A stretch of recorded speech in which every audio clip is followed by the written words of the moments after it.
Oh dear. Hi everyone, I'm Icarix and he's Kinagosis. Yes, hi. I was about to say that I'm gonna fucking scream. Why would you want to Icarix has scream, been driving me Kinagosis? insane the past few days with constant delays, setbacks. You Now, know. to be fair, the first 2 times, that was your fault. It was nothing Timing on was mine. not ideal considering I had to be in work early the next day. Yes, but at the same time, that's 2 delays on your end compared to my 1 yesterday. Still, the fact is, I had to be in work early, and we could have done it earlier, but no, had to be quite possibly late until I was like, no, it's too late. And then we have yesterday where we were supposed to do it, and fucking hell, you decide, yeah, sorry, no, I can't do it. Fuck's sake, man. Yes, well, a potential master's degree was calling for me. I've done a master's, so I know what it's like. Well, I didn't have to fucking write a script. Some big fucking spiel bullshit, no. I just sent an application with a small little personal statement. And then I ended up saying, oh, sorry, turns out you never finished your fucking bachelor's. Which, It's not just a script that they like you to hand in. They like you to hand in a CV. They like you to hand in your highest earning diplomas, and they also need you to have a variety of scripts for you. yes, very interesting. Anyways, on to more important matters. Hey, this is my life we're talking about Oh, just here. shut up, will you? We managed to obtain Pella through diplomacy. Ain't that pretty neat? And so we're building it up and converting all the relevant buildings here. This is through the whole diplomat stuff that Oh, great, we get to be diplomats for once. well, no, what you can do is you can send a diplomat to another faction, and it's basically a big gamble whether or not it's going to amount to anything good or bad. And the really, really, really good option is if they give you a settlement for free. Problem is that itself is kind of randomized, and you don't know what settlement it'll be, and it could be a very awkwardly placed settlement for you. But anyways, this is what I like about using Timbe's trade regions. It takes away that randomness. And I was using Timbe's trade regions in this mob, but didn't use it particularly much here. Why not? I don't know, I just didn't have many opportunities where I was actually going, I want to buy this settlement. So yeah, the Saluki campaign, I used it a couple of times. Now, how'd that turn out? Oh, pretty grand, actually. It's been fun. I was able to sell a settlement. That's something you can do in the most recent update of Timbe's trade regions. You can actually sell settlements. It's an honor Yep. to serve.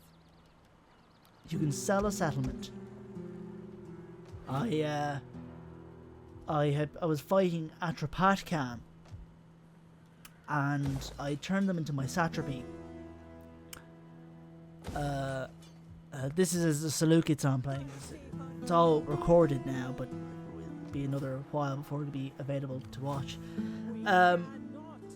But what happened was I made them my satrapy, and I was like, okay, this point their last settlements were basically it's basically Georgia, the country Georgia, the gist of it there, I think. So what I did was I had some holdings in it, and what I did was I just decided to sell it to them because I didn't really want to hold on to it. I wanted to let them have a few settlements and probably be a bit friendlier with me. So I sold it to them. Were you getting nothing particularly out of it? Well, I could have gotten something, but I just kind of felt like giving them more settlements, and I just didn't want the hassle of a split province between me and a faction that isn't even my culture. So basically what you're saying is give them a chance. Well, it just wasn't worth holding, in my opinion, so I just decided to sell it. I made a bit of cash out of it. Alright, what you do with your settlements is none of my business. Yes, of course, because you're not the one playing the game. You don't even know how to play these games. Cruel, man. Cruel. Well, it's true. You don't even have a PC. You didn't even know what I meant when I referred to WASD. We were playing. I'm just a poor, simple man who's penniless, unlike you. I also work in a retail job. and I've been working less time than you. Actually, no, Like- you've been working more than me. In terms of hours, I mean. Well, and also consider the fact that you were working for longer. Like, I started working, you were working ages. You were working a while before I even started working. But like, anyways, Ecrix was over at my place and we were playing Assassin's Creed 3 Remaster on my PC, of course.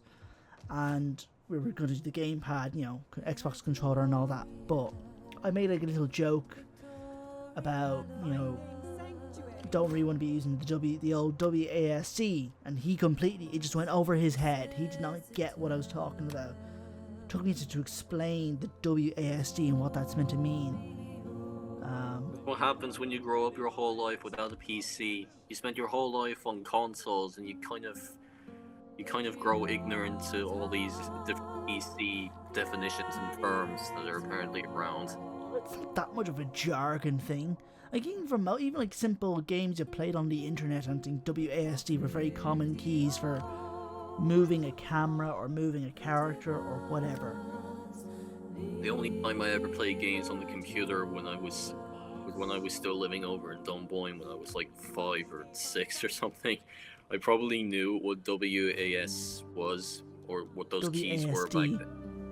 I probably knew what those keys were back then, but it's been a good 20 years, let's just say, since I've played a game on the computer. So basically, you're still just a simple old console pleb. Pretty much, yeah. Sure, all I ever get is consoles. I've had all the PlayStation consoles, and I dabbled a bit in the Wii U. Well, no, I dabbled a bit in the Nintendo Wii. I dabbled also in Xbox 360 and One. Pretty much all consoles except PCs and computers. So, yes, I'm a very conservative and selective gamer, let's just say. Yes, whereas I went from console gaming and handheld to PC. Sure, I had a few handheld games. I had a few handheld ones when I was younger. Probably when I was in my early teens, I had a PSP and a Game Boy. And a Nintendo DS at one point, but that's about it. I never dabbled in a PS Vita or anything like that. Oh yeah, I never played PS Vita. But never even touched the Switch except when I'm over at my cousin's place. Yeah, I have a Switch. I don't play it very often. But like I play PSP. Originally when I played Game Boy, it was my sister's Game Boy. I didn't play Game Boy very often, anyways. When I started playing the DS, it was again my sister's DS I originally was using. I would borrow her DS, which I don't think she was using very much anyways. Until I was able to get, I think, a pre-owned DS Lite for myself. And then I exchanged it for a DSi. And then I think that was mislaid and presumed stolen. Jesus, what was all the political intrigue? Political intrigue, I don't know, just trying to promote characters and everything here. You know, that provides various bonuses. Stop, it's gonna blow my ears off. You're the one who chose to include this in the edit. You know, you could have very easily just cut it out. You chose to keep it. Anyway, back to gaming discussions. Yes. So, my DSi was mislaid, lost, presumed stolen. So I didn't have a DS for a while until I got the 3DS. And then I got a Switch. And, yeah, I haven't touched my DS in ages and haven't touched my Switch in a while. It's just collecting dust. Sure, my American consoles I brought home with me from America when I moved back to Ireland, and yeah, he was a bit of a bloody Xbox, yank for a time. My American Xbox was still sitting in my old wardrobe back in Bushy Park. It hasn't moved since, but we're going to be moving everything out of our old place on Saturday, so that'll be interesting to say the least. Yes. And speaking of interesting, maybe not, our good old political diplomacy stuff got us Philippopolis. It did Thrace. now, did it? Yes. We got Philippopolis in Thrace. Well, that's just handy and dandy. Yes, 'tis. Well, you know, you can't go wrong with owning territory in Thrace. Mainly just because I like the Thracians. Of course you do. Well, yes. You're all about the Thracians, aren't you? Well, you can't go wrong with the old Thracians now, can you? You know, No, with I their guess not. Peltasts and the Romphia warriors. You know, you can't go wrong with a good old Romphia charge. Ooh, do they slaughter people.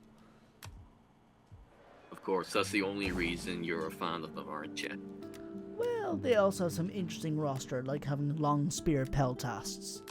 Which has been interesting to see how people are like, long spear Peltasts? They're not javelin men? Because people don't know that Peltasts did not necessarily mean they were javelin throwers.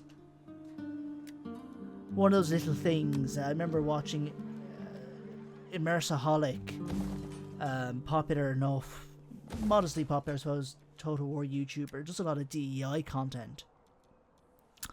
And I remember he was a bit confused looking at these long spear Peltasts.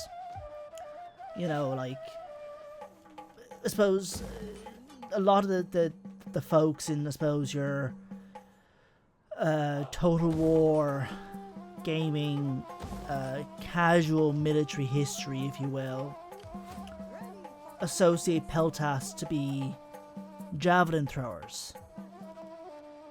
When it's not wrong, but it's not entirely what they were. What would be more accurate in this case? Technically, a Peltast, Greek Peltastes, was basically somebody equipped with a pelte. Pelte was a type of shield. There's actually two types broadly of a pelte. There's like what I could call the traditional Thracian pelte, which was a crescent-shaped shield made out of like wood or wicker, covered in like animal hide. And then there's like the Greek pelte, which is like more like a small little circular shield covered in bronze. It's like the Greek aspis, but smaller. Okay. Technically anybody that wielded this pelte was a peltast. Now, many peltasts usually were javelin men. Thracian peltast skirmisher javelin men were kind of a popular mercenary in Greece in the classical period. I think particularly around the Peloponnesian Wars, that sort of stuff. They were kind of quite popular enough as mercenaries. I think over time the term sort of changed in meaning and got used more loosely. I think kind of got used to refer to people who could fight in a more skirmishy capacity, maybe. It's a bit confusing. I think even the Macedonian style pikemen were sometimes called peltasts in ancient sources because they were equipped with a pelte. So because peltasts were just people with this shield, that meant they could fight in all sorts of styles. And the Thracians did seem to use these long spears. So that's why you have these long spear peltasts that the Thracians, that the Odrysians get. And it's just one of those little things that sort of threw some people off, because a non-javelin armed unit called peltasts, you know, the only other closest equivalent of peltast would be your royal peltast of factions like Macedon or the Seleucids. Are they like the upper class of these kind of guys? Well, the Royal Peltast are a melee unit, which is interesting enough. Even in Vanilla Rome 2, they're a melee unit. They just have a couple of javelins they get to throw. But what makes them different, exactly? Or what makes them one level up? Well, they're usually pretty elite, and they're probably meant to reflect some kind of elite upper classes in soldiers. Because usually, at least in DEI, they're a population class 1 unit, drawn from nobles. So it's mainly just the class upgrade.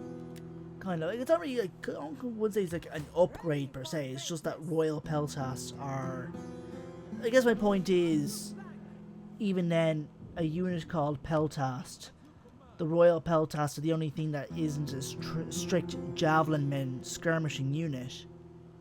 But they're also not. I guess in regards to upgrading, I thought that I was thinking more along the lines of that, like they're noble peltasts basically. So they're basically an upper class. So they might, because they have the resources, they might have access to more advanced weaponry. Well, yeah, and I guess what I'm trying to say here is ultimate point is that why I suppose some people might be tripped up by these long spear peltasts is just because they're used to peltasts being in some shape or form javelin armed skirmishing.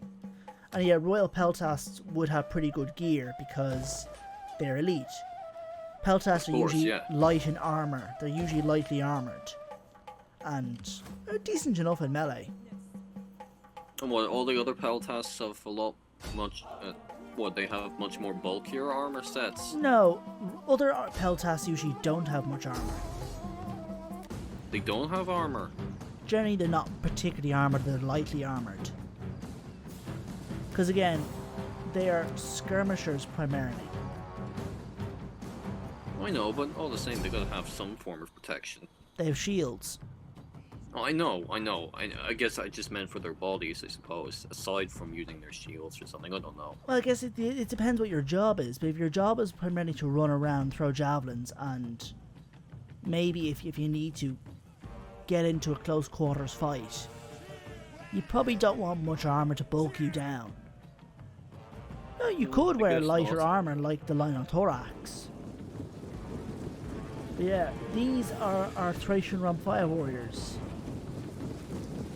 Let's see, we have our African elephants. Yeah, back the there. Atlas elephants, yep. We have our Libby Phoenician Threadbright, our Apulians. And who are we up against? An Epirote garrison. An Epirote garrison. Okay. Yeah. It's just, I think, it was a battle I could have easily auto-resolved, but I clearly decided I wanted to fight it out. Here we have our veteran mercenary hoplites. Our Massalian Thorax hoplites, I think, or maybe they're the Athenian veteran hoplites. Our Sacred Band. How can you tell the difference? Between what? Between the, between the Massalians and the, Athenian Thorax? The Thorax hoplites? Yeah. Well, I don't know for sure if they're the Massalian Thorax hoplites or if they're the Athenian veteran hoplites. I don't know for sure. But how I was able to distinguish them from the other hoplites in general is simply because they got bigger shields and they have heavier armour. They look more like thorax spears, but they're hoplites. Yous can't see, but I'm using the whole finger quote for hoplites. But yeah. So we just have our Numidians skirmishing with the enemy general. Oh, javelins away. Yep. Doesn't look as though they hit anything. Well, though they hit the dudes, it just takes a couple of shots to actually kill them. Because like, HP. I guess the way I'm looking at it, the screen or the battle isn't really showing good quality on my end. So for me, it just looks as though they're not hitting jack shit, basically. So. Well, they are hitting them. It just takes a bit because the whole idea is that, the javelins are doing damage, but some of the damage is being filtered by the armor. Yeah, I figured as much. So you know, it's going to take a bit. Yeah, a lot of those guys don't have shields, which I believe was a thing about Greek cavalry for a long time. They did not really use shields. That's kind of dangerous, don't you think? And yeah, I believe in fact that's one of these. Sometimes in the DEI Discord, people talk about how Roman cavalry is shite, and Cam is like, no, it was actually pretty good historically. Even apparently Pyrrhus of Epirus, I talked to him before. Apparently he lost a lot of like young noble sons to clashes with the Roman cavalry, in part because the Roman cavalry had shields. And they didn't. No, so I think that's what got him to start using shields. Probably should have listened. Because I mean, like, shield. Your armor's not a saving grace. It's not the only saving grace. You want to have a shield as well. You should have taken that advice, is all I'm saying. Well, the whole clash is apparently what prompted him to start having his men pick up shields. Yeah. Did you ever stick with that commitment? I don't know, but possibly. But now we see our Libby Phoenician cavalry have engaged with the general. Yeah, of course. Forces are being downed left, right, and centre. Yeah, from javelins and slingshot, which is probably a very risky thing because that's probably also harming my guys.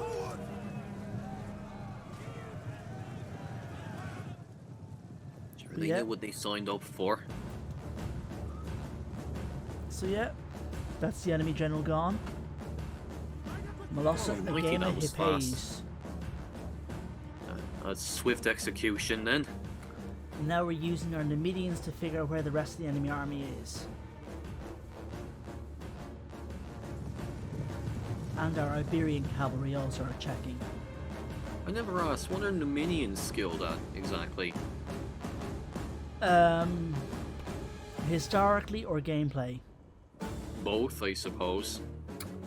Historically, Numidians were famed for their cavalry skills, their horsemanship. It was a big part of their culture, so they were renowned as very skilled horse riders. They served particularly well, I think, as lighter cavalry. I believe that, you know, they generally didn't rely much on like saddles or anything like that. Granted, stuff like saddles, stirrups, you know, a lot of those didn't completely or fully exist. So they were pretty much... weren't as widespread. I think they just rode on the horse's back with a simple rope. So they basically were... They had no form of sort of padding on them when they were running their horses. It was just all in without any extra padding, basically. To some extent, I believe, as far as I believe, see, they were been trained. They're sort of a semi-nomadic people, so horsemanship would have been just a big part of the culture. They would have been riding horses since they were children, basically. So it's more of a culture thing rather than a strategic thing. Yeah, just culturally, I guess you could just say they were so used to riding horses, and I think the Numidian horse was a particularly good horse. You figured they would... I mean, like, I guess it's understandable in a way that it was part of their culture and everything, but I mean, like, in regards to battle and in regards to going into war, you figured there'd be at least some strategic value to that. Nothing else. Well, I guess the key thing here is, though, these were really good horsemen who could do some pretty good jobs as horsemen when you need them to. And them perhaps being a bit lighter, I don't think they were completely just lighter cavalry, but they certainly could lend themselves well as lighter cavalry. So, yeah, so that's what they're good at historically somewhat. So the Numidians were a kind of Berber, or I think they prefer the term Amazi people from kind of around modern day Algeria. As for gameplay, broadly Numidian cavalry excel at being fast, nimble cavalry, which are usually going to be javelin armed. I have quite a few javelins, especially their skirmish cav, which Carthage's mercenary Numidian cavalry are light skirmish cav. But they're very fast. Quite fast, very capable. the 1.2.8 update, I think it was, for DEI. I think it was that update. Or 1.2.7. I think it was 1.2.7 actually. Introduced, as I've talked about before, the kind of special horses mechanic, reflecting specific breeds of horse, like Numidian, Thessalian, Maripos, and Numidian and Nisaean. The one with all the space and mass and everything, is that Yeah, right? basically the gist of it is Nisaean has the most mass. I suppose I should put it like this. The Thessalian, Maripos, and Nisaean horses provide extra mass, which is very powerful for charging. In regards to the most, I think it's in the order of least to highest: Thessalian, Maripos, Nisaean. Do you follow me? Yeah, I follow you. Numidian horses are different. They instead provide a generally consistently high speed. They have guerrilla deployment. That's why I'm able to move my Numidian cavalry at the beginning quite a bit further than the rest of my army. They also ignore terrain penalties on their speed. So they're able to consistently move at a pretty fast speed. That's why I often tend to deploy them further and use them as scouts. Well, it definitely gives you a tactical advantage. Yeah. So we have our clash. Enemy archers are fighting against my slingers. Yeah, they took their bloody time with it too. Did you notice that they were all of them were basically just standing around and doing nothing for the past few minutes? Yeah.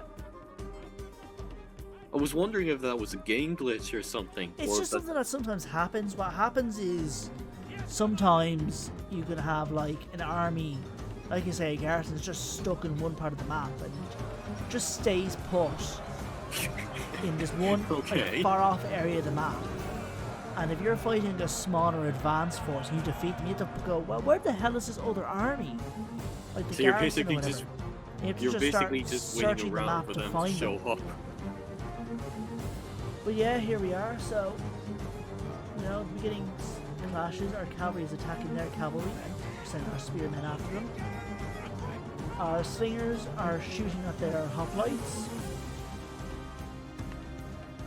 And the melee fight should begin soon enough. Our Apulians have already charged in. So is our Libby Phoenicians and our Ambacti.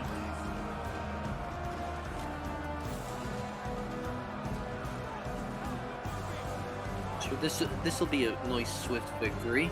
All goes according to plan. Yeah, I think it will be, definitely. Sure. Losing their general pretty early on was, I assume, was a blow to their morale. Oh yeah, generals dying does affect morale. Also, this is a garrison army fighting in an open field. Garrison armies aren't usually the ones to find an open field. They're usually just defending the settlement. A bit far out from their settlement, I can tell you that much. Well, you see, it's because what happened was I attacked the army outside the settlement, which was that general, and the garrison was in range as a reinforcing army. So they got pulled out to fight in the field as a separate reinforcing army.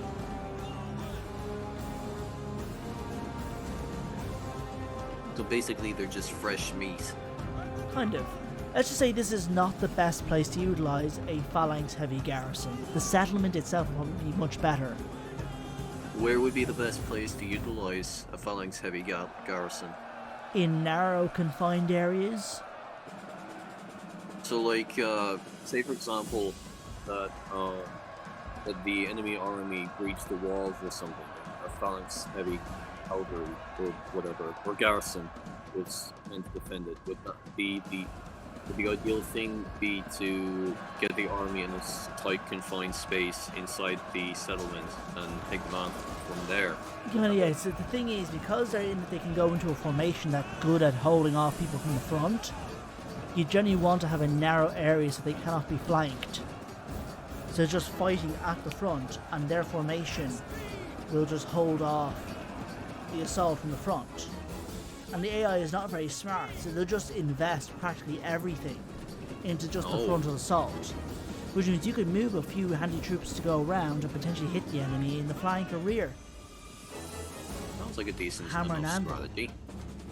The AI might have a few loose troops that will go and engage your guys, so you do have to be wary of that. But that is something you can do, and that's certainly how these garrison troops work best. That sounds more like an AI problem rather than just. Yeah, it is partly just taking advantage of the AI not exactly being the best at utilising its troops and taking the easiest option to attack, even when it's the least effective. Yeah, we are. Speaking of bad AI, those elephants there are pretty much just standing around doing nothing. Yeah, well in this case probably just me not giving them any clear commands. The thing is though, the elephants have guys on top shooting javelins, so at least be doing something. Oh, so that's automatic. You don't have to command them to do that? No, they just do it automatically, just like archers in elephant towers will do it automatically. Oh. Okay then, well, at least one part of the elephants is doing something. Yeah. So we see our Thracians charging. And they're hacking up these guys. Your dear beloved Thracians. Yes.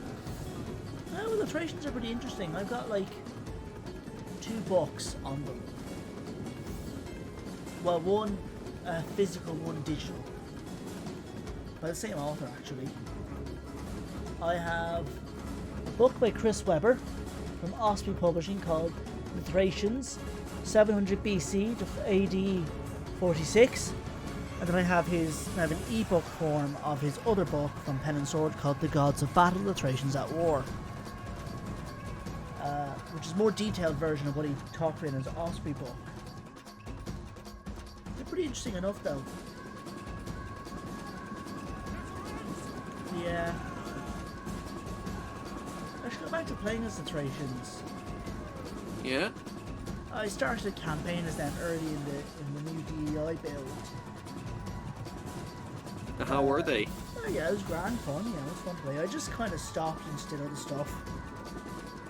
Well, maybe you should consider going back to them again. Yeah, I might. And I might even go back to playing as Carthage.